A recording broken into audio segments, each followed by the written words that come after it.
The US Army built one of its biggest Vietnam War bases directly on top of the enemy and had absolutely no idea. Beneath Cu Chi, just 30 kilometers from Saigon, the Viet Cong had already built a 250-kilometer underground city, complete with hospitals, kitchens, weapons factories, and living quarters for thousands of soldiers. They would sleep underground, eat underground, plan attacks underground, then crawl out at night, strike US patrols, and vanish back into the earth before dawn, like ghosts that lived in the dirt. America bombed it, sprayed Agent Orange, pumped in poison gas. Nothing worked.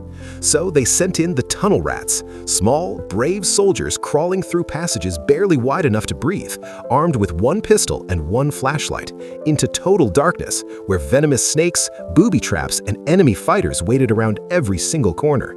For 10 years, this underground fortress held against the most powerful military on Earth.